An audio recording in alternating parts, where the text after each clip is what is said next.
मित्रों, जय जय सिया राम। आप सभी का मेरे इस YouTube चैनल केजरीवाल जिंदाबाद में पुनः स्वागत है। मित्रों, आज बिल्कुल भी मन नहीं हो रहा आप सबसे गप मारने का या कुछ बोलने का। बस मैं कुछ दिखाना चाहता हूँ, लोगों की उस टूटी उम्मीद को दिखाना चाहता हूँ। जिस उम्मीद, जिस भरोसे पर बीती 5 फरवरी को दिल्ली वासियों ने निवर्तमान अरविंद केजरीवाल जी की आम आदमी पार्टी की जगह भारतीय जनता पार्टी को चुनने के लिए अपना मत ईवीएम में कैद करवाया था। ज़्यादा समय नहीं हुआ, चूंकि हम एक राष्ट्रीय राजनीतिक पार्टी से बिलोंग करते हैं, इसलिए हमें मौजूदा बीजेपी की केंद्र सरकार व दिल्ली बीजेपी की लोगों की कथनी व करनी दोनों से भली भांति परिचित थे। यही कारण था कि हमारे नेता आदरणीय अरविंद केजरीवाल जी ने वोटिंग से पहले अनगिनत बार, एक बार नहीं अनगिनत बार दिल्ली वासियों को मीडिया के माध्यम से व स्वयं घर घर जा जा करके हम सब ने सजग किया कि अगर बीजेपी गलती से शासन सत्ता में आ गई तो आपके रोजमर्रा का जीवन जीना दूभर कर देगी। क्योंकि भारतीय जनता पार्टी गरीबों की सरकार नहीं है, वो सिर्फ चंद पूंजीपतियों के लिए काम करती है। लेकिन तब दिल्ली वासियों को अरविंद केजरीवाल जी की यह बात मजाक लगी थी और उन्होंने केजरीवाल जी की बात तब नहीं मानी। 8 फरवरी को जब रिजल्ट आया, दिल्ली में सरकार बने लगभग 2 महीने भी पूरी हो गए भारतीय जनता पार्टी को, और 2 ही महीने में मौजूदा दिल्ली की रेखा गुप्ता सरकार से जनता पूरी तरह से पस्त हो गई, त्रस्त हो गई और चीख चीख कर सड़कों पर आकर कहने लगी कि हमसे गलती हो गई, केजरीवाल जी हमें माफ करो, हमने बीजेपी को वोट देकर अपने ही पैरों में कुल्हाड़ी मार ली। खैर, ऐसा क्यों कहने पर मजबूर हुई दिल्ली की जनता, माजरा क्या है आप सब स्वयं देखिए। वो भी मेरी जुबानी नहीं, दिल्ली वासियों की जुबानी। मैं आप सबको यहीं बाकी वीडियो देखने के लिए छोड़ रहा हूं और आप सबसे विदा ले रहा हूं, क्योंकि मन बहुत दुखी है, व्यथित है दिल्ली वासियों का यह हाल देखकर। मैं अपने आराध्य प्रभु श्री राम से प्रार्थना करता हूं कि दिल्ली वासियों के अगले 5 साल कुशल मंगल से बीतने की उन्हें प्रेरणा दे, सद्बुद्धि दे, जो मौजूदा दिल्ली की डबल इंजन सरकार है। मैं अभी से सोच सोच के परेशान हूं कि दिल्ली की जनता के अगले 5 साल कैसे बीतेंगे। अब प्रभु आप ही कुछ चमत्कार करिए, हे बजरंगबली आप ही कुछ चमत्कार कर सकते हैं। दिल्ली वालों को इन भाजपाई भेड़ियों से सिर्फ और सिर्फ आप ही बचा सकते हैं। जय हिंद, जय भारत। 2011 में कह रहे 15 लाख देंगे, 2,500 देने का वादा करा, वो नहीं आए हैं। अभी लोगों को कह रहे हैं अगले महीने से बस में दिल्ली की जो महिला है, दिल्ली की महिला ही चलेगी, उनका स्मार्ट कार्ड बनेगा, बाहर की महिला है बंद, बिहार हरियाणा वो सब बंद, उनके लिए लेडीज सवारी के लिए कोई फ्री सेवा नहीं। क्या लग रहा है 2 महीने होने जा रहे हैं, कैसे रहे 2 महीने बीजेपी? 2 महीने तो अभी तो तुम देखना अभी क्या क्या होएगा, अभी तो शुरुआत है ये। मोदी कह रहा 2500 रुपए दूंगा, क्या करा, अब कह रहा बसों में बसें बंद कर दूंगा, जिनका कार्ड बनेगा वो बसों में जाएंगे, हम गरीब लोग कहाँ से करेंगे। मोदी सरकार जो है वो सिर्फ जो वायदे उन्होंने किए वो सब झूठे हैं, कोई वायदा उन्होंने कुछ नहीं, बिजली फ्री कर देंगे, गैस सिलेंडर सस्ता कर देंगे, गैस सिलेंडर महंगा कर दिया। अभी तक मुद्दा ये है बिजली पावर कट, आपको बिजली केजरीवाल के टाइम पे बिजली जाती नहीं थी, जाती नहीं थी। अब तो दिन में कम से कम 2-2.5 घंटे जाती है, कभी आधे घंटे के लिए, आधे घंटे के लिए, फिर आधे घंटे के लिए, ऐसे कर करके 3-4 बार कट दिया। फिर से इन्वर्टर लेना पड़ेगा क्या? फिर से इन्वर्टर जिनके पास नहीं है तो बेचारे ले रहे हैं ना, हमारे पास पुराना रखा था वो हमने तो अभी निकाला परसों 3 दिन पहले, उसको निकाल के फिर दोबारा चालू किया। इन्वर्टर आपने फिर से अपना चालू कर दिया? अपने चालू कर दिया, 3 साल पहले रख दिया।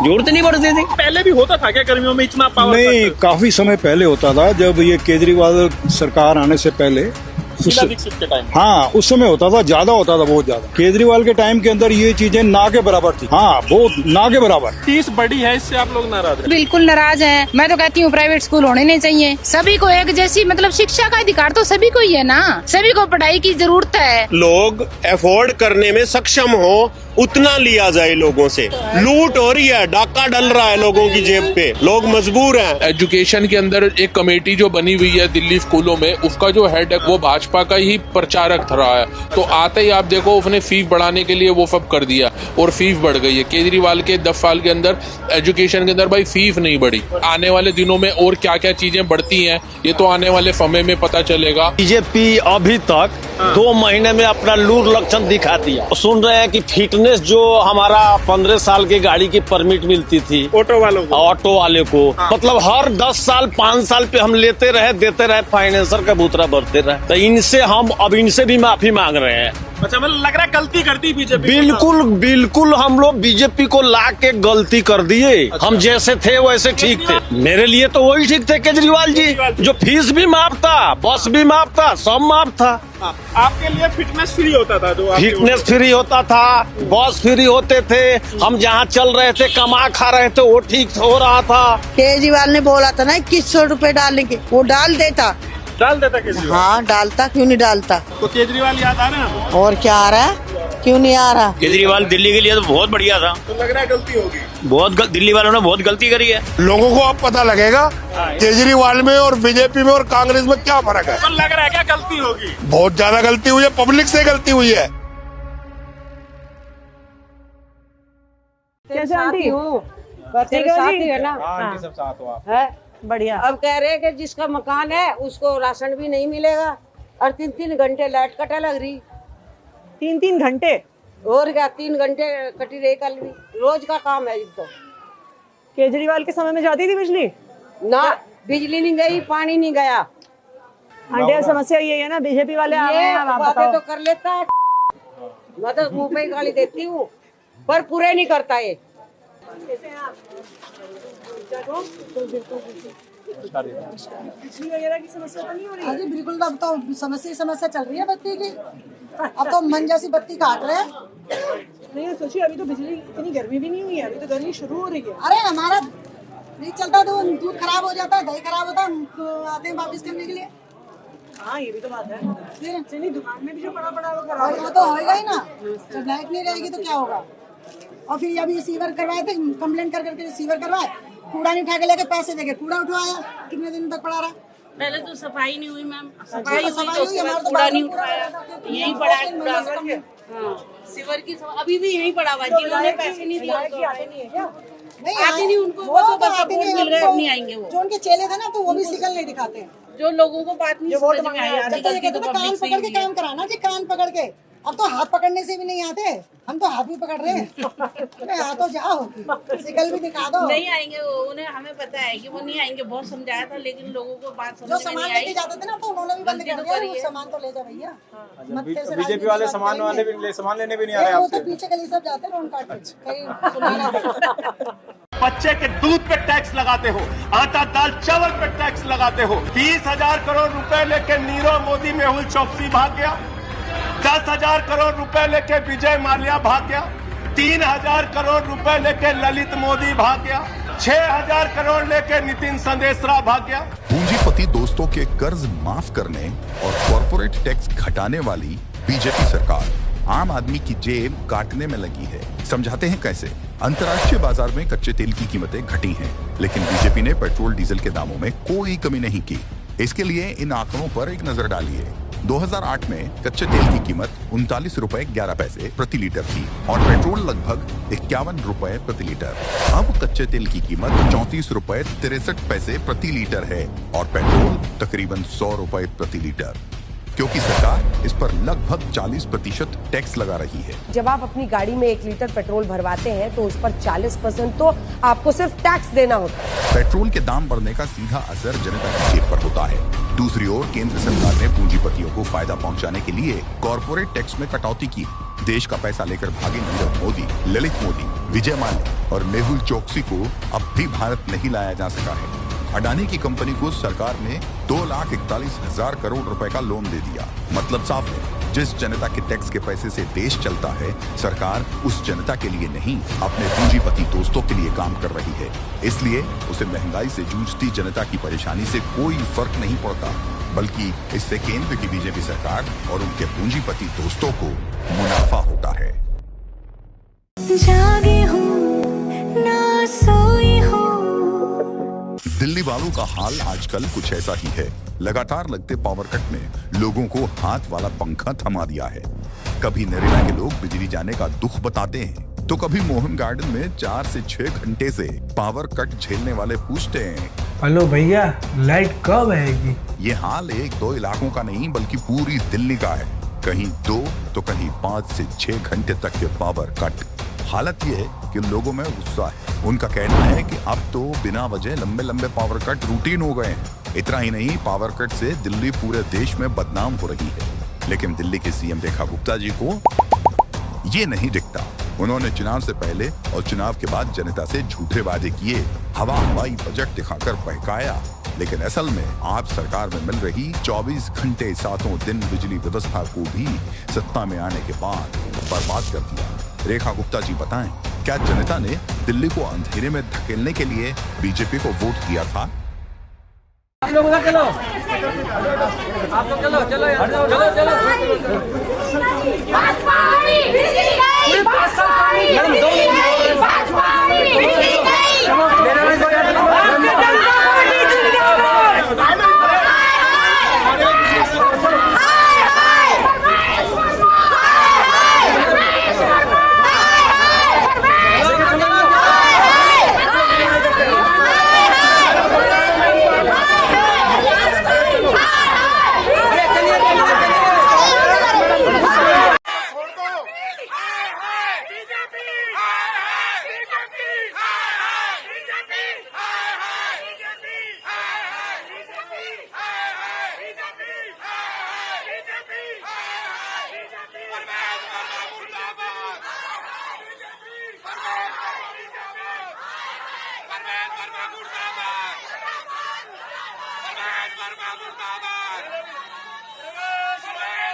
चलेगी।